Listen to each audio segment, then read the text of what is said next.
Amados irmãos, a paz do Senhor, vamos agora para o segundo vídeo da última lição, do segundo trimestre do ano 2021, lição de número 13, que nós estamos estudando aqui, a multiforme sabedoria de Deus. No primeiro vídeo nós estudamos a introdução e o ponto 1, e agora vamos estudar o ponto 2, o ponto 3 e a conclusão. Então, nós estudamos no ponto 1, os dons espirituais e mentais, já demos uma recapitulada que nós estamos lá no início do trimestre, e agora vamos para bons despenseiros dos mistérios divinos. Primeira subdivisão do ponto 2, com sobriedade e vigilância. O despenseiro deve administrar a igreja local, retirando da despensa divina o melhor alimento para o rebanho. Paulo destaca a sobriedade e a vigilância do candidato ao episcopado como habilidades indispensáveis ao exercício do ministério. 1 Timóteo 3,2. Por isso, o apóstolo recomenda ao obreiro não ser dado ao vinho, pois a bebida traz confusão, contenda e dissolução, conforme 1 Timóteo 3,2, 1 Timóteo 3,2, conforme Efésios 5,18, que diz: não vos embriagueis com vinho onde há contenda, mas enchei-vos do Espírito. O fiel despenseiro é o oposto disso. Nunca perde a sobriedade e a vigilância em relação ao exercício do ministério dado por Deus. Então agora, no primeiro ponto, nós falamos um pouco dos dons espirituais e ministeriais, mas agora vamos focar mais até talvez nos dons ministeriais. E aí, quando ele fala do obreiro, meu amado irmão, todos fazem parte disso. Nós estudamos bem e queremos deixar bem claro para o irmão. Deus ainda hoje tem chamado pessoas para apóstolos, como falamos na semana passada, no vídeo passado, e nas lições passadas também. O apóstolo é aquele que hoje vai pregar a palavra aonde ainda não foi pregado. Esse é o apóstolo do século XXI. Não é apóstolo como título honorífico para dizer que manda em todo mundo, mas não vou ficar falando nesse aspecto. O profeta pode ser qualquer um irmão que receba o dom da profecia ou que receba o dom ministerial da profecia para trazer uma mensagem. E aí nós vamos ver aqui no próprio primeira frase que ele falou na lição. O despenseiro deve administrar a igreja local, retirando da despensa divina o melhor alimento para o rebanho. O que é uma despensa? É o lugar que fica guardado o alimento. E aí o despenseiro é aquele que cuidava do alimento, para que a família pudesse ser bem alimentada. Mas, porventura, pode ser que lá na despensa, ou no lugar onde se vão procurar, ou melhor dizendo, na despensa não, nesse caso espiritualmente falando, não. A despensa é a palavra de Deus, orando para que Deus revele. Mas a gente pode buscar a situação em lugares onde não tem uma boa comida, onde não tem um bom alimento para dar ao povo. E aí é complicado. Por isso a profecia ela tem que ser bíblica. O profeta tem que pregar, falar, trazer a mensagem e coadune com a palavra de Deus. Estudamos isso. O evangelista tem que pregar a palavra de Deus. Ele tem que tirar da dispensa divina a palavra. Que evangelho que eu vou pregar? O meu evangelho que eu quero pregar? O que eu acho que tem que ser? Não. É a Bíblia. E assim, todos os outros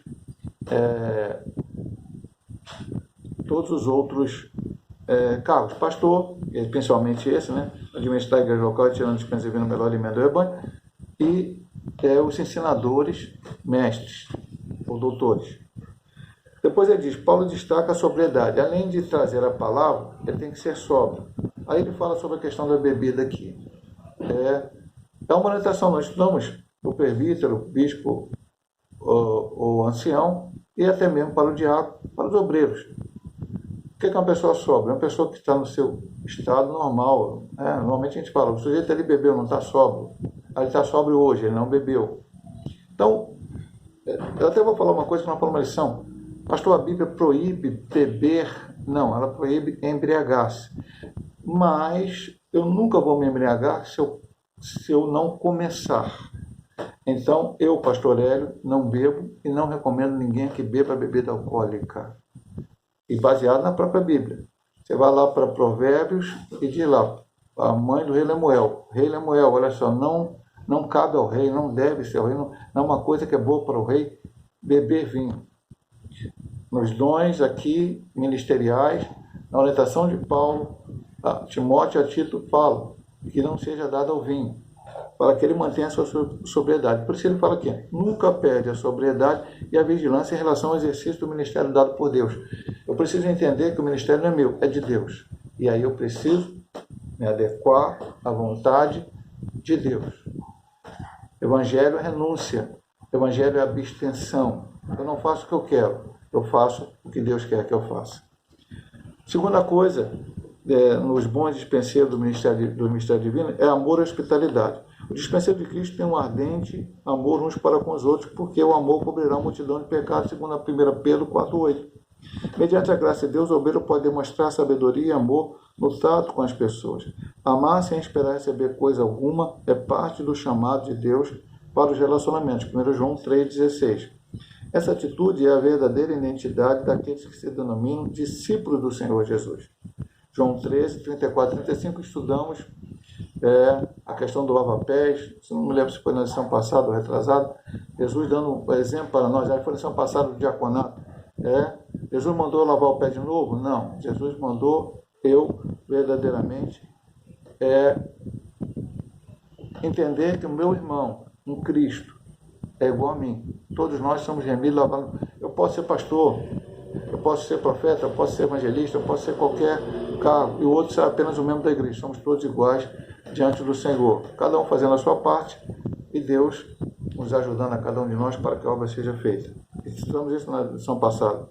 Aqui também entra o caráter hospitaleiro do obreiro recomendado pelo apóstolo Pedro em 1 Pedro 4,9. Isso se torna possível para quem ama incondicionalmente, pois a hospitalidade é acolhimento, contrato com todas as pessoas, crentes ou não, pobres ou ricas, cultas ou não, e etc. Este é o apelo que o escritor de Hebreus faz a todos os crentes. Ele faz a todos os crentes, pastor. Então, vamos ler aqui, Hebreus 13.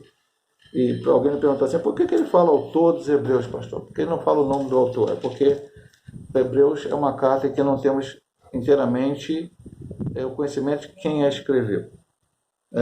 Mas ela é a palavra de Deus, é inspirada pelo Espírito Santo, está aqui. Pode ter sido Pedro, pode ser Paulo, pode ser um monte de gente, mas o importante é o ensinamento que ela dá. Não vos esqueçais da hospitalidade, porque por ela alguns, não sabendo, hospitaram um anjo. Caso de Ló e outros mais. Lembrava dos presos como se estivesse preso com eles, dos maltratados como sendo vós mesmo também no corpo. Então, ele fala do amor e hospitalidade. No trato com as pessoas, o obreiro de Deus tem que entender isso, saber como lidar com o ser humano. As pessoas são diferentes e por isso precisam muitas vezes ser lidadas de uma forma diferente uma com as outras. E a hospitalidade, o recebimento, o acolhimento. Hoje nós estamos na época de pandemia, então está um pouco difícil de visitas mais constantes à casa das pessoas, mas antes disso, essa questão. E a hospitalidade não somente de você receber alguém na sua casa, mas na igreja, receber bem aqueles que vêm à igreja e muitas vezes aquelas pessoas que não são, principalmente essas, que não são cristãs, e precisam receber um bom ambiente para que eles possam receber, se sentir à vontade, ouvir a palavra de Deus e que o Espírito Santo as convença do pecado, da justiça e do juízo. E a terceira coisa que o bom dispenseiro do mistério divino tem que, para eles serem, segundo a Bíblia, o dispenseiro deve administrar com fidelidade. A graça derramada sobre os dispenseiros de Cristo tem que ser administrada por eles com zelo e fidelidade. A palavra de Deus nos adverte. Cada um administra aos outros o dom que recebeu como bons dispenseiros da multiforme graça de Deus, 1 Pedro 4,10, que está na nossa leitura bíblica em classe. Pregando, ensinando ou administrando o corpo de Cristo, tudo deve ser feito para a glória do Senhor, a quem realmente pertence a majestade e o poder. A majestade e o poder de Deus, não é do homem, não é do dispenseiro, não é daquele que recebeu o ministério. Paulo ensina-nos ainda que devemos ser vistos pelos homens como ministros de Cristo, dispenseiro dos mistérios de Deus, 1 Coríntios 4:1, Colossenses 1:26 a 27. Por isso, os dispenseiros de Deus devem ser fiéis em tudo, para que agora, pela igreja, a multiforme sabedoria de Deus seja conhecida dos principados e potestades no céu. Fidelidade. Fidelidade para isso. Eu vou ser bem direto nisso aqui. O obreiro de Deus tem que ser fiel. Bom, a primeira fidelidade que ele tem que ter é ser fiel a Deus. Primeiro lugar absoluto, fiel a Deus. Como assim, pastor, fiel a Deus? A primeira coisa que ele tem que ser fiel a esta palavra, a este livro.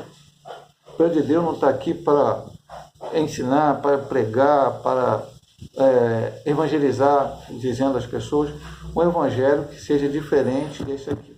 O apóstolo São Paulo chega a dizer o seguinte na carta aos Gálatas: se descer um anjo do céu, ou eu mesmo, Paulo, vos pregar um evangelho diferente desse que eu vos preguei, seja anátema, seja maldição. Nós estamos vivendo no século XXI muitos evangelhos sendo pregados na igreja atual. E muitos não batem com a Bíblia Sagrada, não batem com o evangelho de Cristo. Então, a fidelidade a Deus. Ainda a fidelidade a Deus, além de pregar o evangelho, viver o evangelho. Eu vou ser bem franco, bem forte. Se eu sou obreiro, eu prego que não pode adulterar, eu adultero. Falo que não pode mentir, eu minto. Falo que não pode se apropriar dos valores de dinheiro de outras pessoas, porque é pecado, né, roubar, e eu vou e roubo. Não, meu amado, isso não cabe, não pode acontecer. O crente ele tem que ser fiel em tudo, e principalmente aqueles que têm a responsabilidade maior de ser chamado por Deus para exercer um cargo ou para mesmo ser o despenseiro dos dons espirituais. Por isso que nós falamos na lição, e talvez a lição toque aqui, ele fala do fruto do Espírito nas lições passadas. Porque preciso do batismo com o Espírito Santo? Preciso. Preciso dos dons espirituais? Preciso. Toda a igreja precisa, nós precisamos, o século XXI precisa, a igreja de Cristo precisa, mas precisamos do fruto do Espírito. Amor, paz, longanimidade e bondade. Estudamos isso no trimestre passado. O fruto do Espírito na igreja.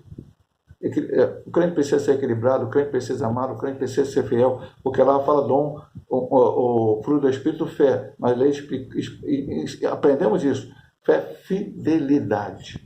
Então, fiel. Fiel só a Deus? Não, fiel também aos homens, no seu comportamento, fiel à sua família, fiel aos seus compromissos, fiel a tudo. Meu irmão, precisamos ser assim. É necessário ser assim. Quando você fizer um voto a Deus, cumpra este voto. Custe o que custar. Mas você o fez. Você falou diante de Deus da comunidade. Que você faria assim. Que você agiria assim. Que você se esforçaria para fazer, inclusive muitas vezes com a graça de Deus. E agora você deixa de fazer? Cuidado com essas coisas. E agora ele vai terminar, como eu disse, dons espirituais e o fruto do Espírito. Aqui ele vai falar sobre o fruto do Espírito, como eu dei uma pincelada agora no ponto 3. Subdivisão 3 do ponto 2.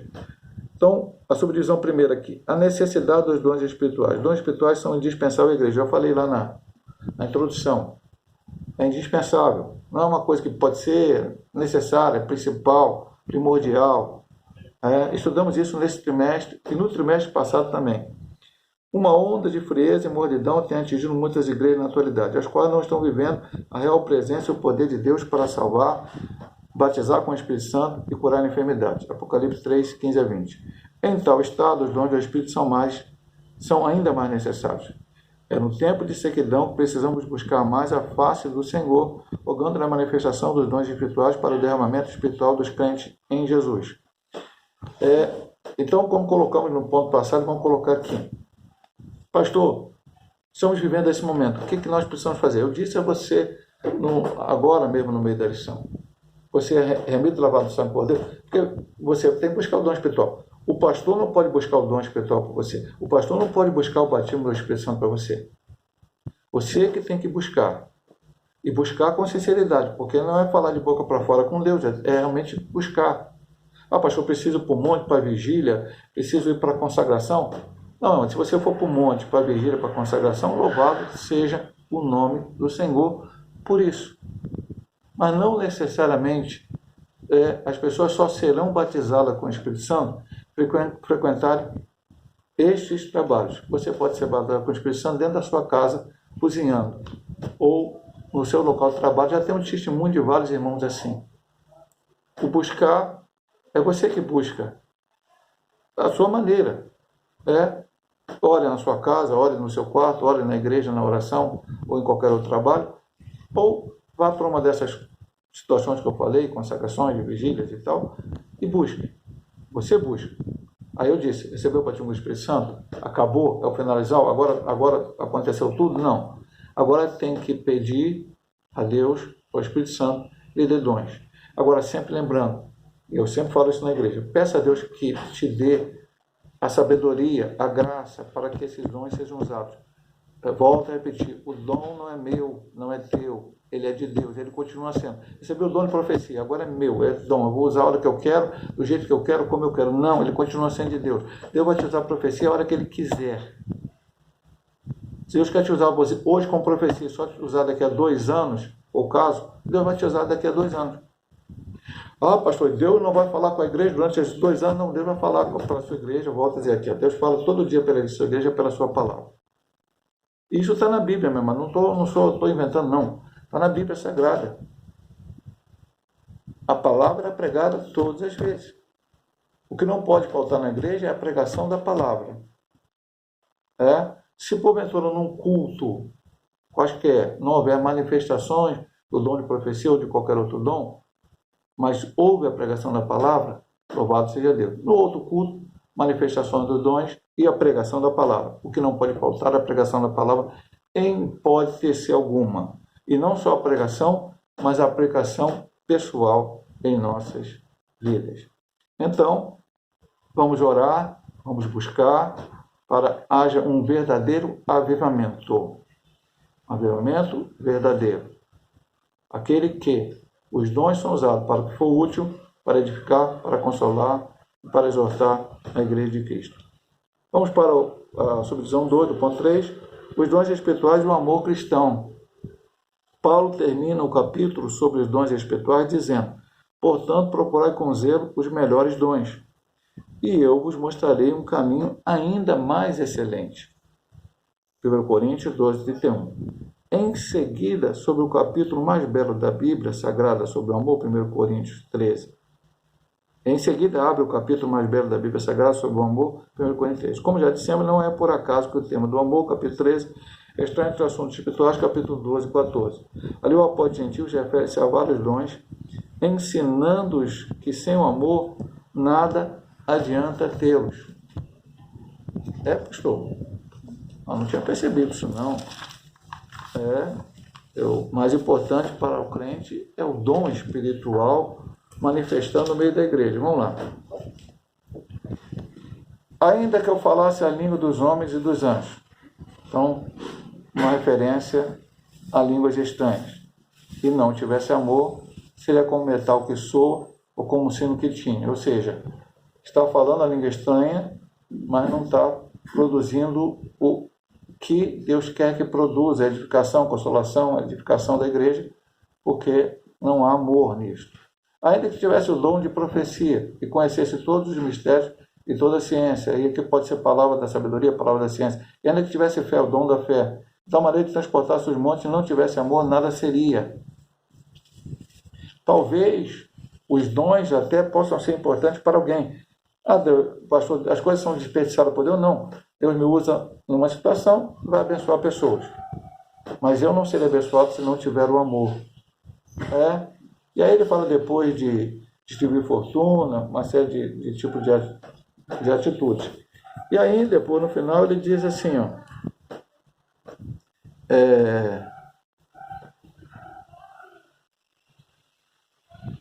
o amor nunca falha, mas havendo profecia serão aniquiladas, havendo língua cessarão, havendo ciência desaparecerá.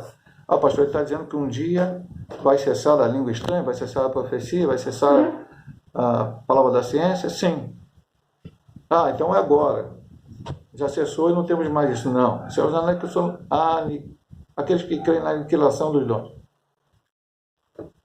Ela vai cessar o dia que Jesus arrebatar a igreja. Até o dia em que Jesus arrebatar a igreja, é primordial que haja o batismo com o Espírito Santo e dons espirituais. Depois não. No céu não vão estar direto com Cristo, não vão precisar de mais de dons espirituais. E agora, a necessidade do fruto do Espírito. Uma vida cristã pautada pela perspectiva do fruto do Espírito, Gálatas 5:22, o amor que o nosso Pai Celestial quer da sua igreja. Uma igreja cheia de poder, que também ama o pecador. Cheia de dons espirituais, mas que também acolhe o doente. Zelosa com boa doutrina, mas em chama pelo amor fraterno, que, como diz Paulo, é sofredor, benigno, não invejoso, amor que não data com leviandade, não se ensoberbece, não se porta com indecência, não busca os seus interesses, não se irrita e não suspeita mal. O caminho do amor é mais excelente que o dos dons espirituais. É profundo isso aqui. Ah, pastor, então vamos amar e não precisa dos dons. Não. As duas coisas são interligadas. Eu preciso do batismo com o Espírito Santo, preciso dos dons espirituais e preciso do fruto do Espírito, como estudamos, o principal é o amor e os outros vêm acoplados a ele.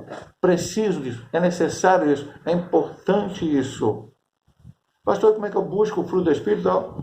Fruto é uma coisa que nasce, você tem que buscar a presença de Deus. Ore, jejue, leia a Bíblia, esteja sempre presente na casa. Pastor, isso vai fazer com que eu... Não, isso são atitudes que precisamos ter. Há coisas que é difícil, meu amado irmão. Há coisas que são complicadas na nossa vida. Há coisas que, por causa da queda de Adão e Eva, que nós herdamos o pecado, que vem atrapalhar a nossa vida, que vem não nos deixar verdadeiramente ser como que Cristo quer que nós sejamos. Porque o Evangelho é isto. Quando nós estudamos isso lá numa das lições, não sei se foi da de evangelista, não me lembro bem, ou de apóstolo, a igreja em Antioquia foi chamada pela primeira vez de cristãos. Foi lá que foi chamada. Não foi em Jerusalém, não foi em Cafarnaum, em qualquer outro lugar. Foi a igreja de Antioquia. Estudamos lá que um ano antes dessa chamada de cristão, Barnabé chama Paulo e eles passam um ano doutrinando, ensinando a Bíblia, falando com aqueles cristãos, ensinando sobre buscar os dons do Espírito, o fruto do Espírito, tudo isso. E aqueles homens começaram a se assemelhar. Não é ser igual a Cristo completamente, porque ninguém será igual a Cristo, o único que não pecou. Mas precisamos ser o mais semelhante possível. Isso só acontecerá dando lugar a que o Espírito domine a nossa vida. Paulo disse, não sou eu mais que vivo, mas Cristo vive em mim. Eu preciso ter esta mente, esse coração. Às vezes eu cito para os irmãos um livro que não é real, é uma história fictícia, mas muito importante, e já gerou filmes nos Estados Unidos, principalmente as pessoas falam muito desse assunto, Os Meus Passos que Faria Jesus. Onde pessoas, ali em uma igreja, o pastor, algumas pessoas tomaram a decisão que a partir daquele momento, todas as decisões da sua vida seriam pautadas da seguinte forma: Jesus faria isto? Mas baseado em quê, pastor? Baseado na constituição da denominação? Não. Baseado na opinião pessoal do pastor? Não. Baseado na pergunta pessoal, na ideia pessoal? Não. Baseado na Bíblia Sagrada, e as pessoas oravam a Deus e pediam orientação de Deus. Então teve pessoas que perderam emprego, teve pessoas que perderam chances aí de melhorar assim, uma situação profissionalmente, mas que aquilo ia contrário à vontade de Cristo, uma série de coisas. E além disso, aquela igreja que naqueles dias foi escrito, e não foi escrito agora no ano 2000, no ano não, o livro foi escrito em 1800 alguma coisa. Então naquele tempo assim, a igreja muitas vezes não ia evangelizar em lugares pobres. A igreja ficava ali só ela, envolvida em só nos seus assuntos, que as pessoas que estavam lá na prostituição, na bebida, eles nem queriam saber dessas pessoas. E isso trouxe um avivamento àquela igreja. As pessoas foram para o bar, aquelas que tomaram compromisso, foram evangelizar, trouxeram pessoas, mudou a vida dessas pessoas. Assim como foi o avivamento de John Wesley, e aí uma história real. Quando ele sentiu seu coração aquecido, a igreja da Inglaterra também era assim, só os crentes ali, todo mundo superior aos outros. Não, Wesley foi começar a pregar na porta das fábricas, nos presídios, para aqueles que eram marginalizados pela sociedade. E aí surgiu esse grande movimento chamado movimento metodista. Precisamos, sim, diz aqui o ponto necessidade do fruto do Espírito. Ele chega a dizer, a igreja tem que ser cheia de poder, mas que é um pecador. Cheia de dons, mas que acolhe doente. Zelosa pela boa doutrina, mas em chama de amor fraterno, como diz Paulo. Aí ele cita lá, o amor é sofredor, benigno, não invejoso, não trata com leviandade, não soberbo. Tudo isso vivendo a vida de Cristo. Conclusão, a multiforme sabedoria de Deus manifesta-se na igreja através da intervenção sobrenatural do Espírito Santo a partir dos dons de Deus necessários ao crescimento espiritual dos crentes. Sejam quais forem os dons, aqueles que os possuem devem usá-los com humildade e fidelidade, não buscando os interesses próprios, mas sobretudo o amor, pois sem amor de nada adianta possuir dons. Estes são para a edificação dos salvos em Cristo Jesus. E aqui ele fala sobre dons espirituais, dons ministeriais, dons assistenciais, dons de serviço. Sem amor, eu posso ser um apóstolo sem amor, não vai servir para nada. Eu posso ser um profeta sem amor, não vai servir para nada. Eu posso ser um pastor sem amor, não vai servir para nada. Eu posso ser um evangelista sem amor, não vai servir para nada. Eu posso ser um doutor, um mestre, um presbítero, um diácono, ou até um membro da igreja. O amor é fundamental. O amor é a base do fruto do Espírito. A partir daí, se eu tiver o amor e todas as outras coisas, Deus vai agir, Deus vai operar e grandes coisas vão acontecer no meio do povo de Deus. Nós louvamos a Deus por ter terminado mais um trimestre. E eu não faço isso normalmente na lição de Comecal, mas eu vou fazer uma pequena oração para terminar este vídeo, agradecendo a Deus por este momento. Pai amado, te agradeço por esse trimestre, por cada lição estudada. Abençoa os teus filhos, especialmente aqueles que não podem estar na tua casa. Através desses vídeos possam ouvir a lição, ser alimentados espiritualmente, ser abençoados por ti, Pai. Abençoa também a tua igreja. Fica conosco, perdoa nossos pecados. Nós te pedimos em nome de Jesus. Deus os abençoe, em nome de Jesus.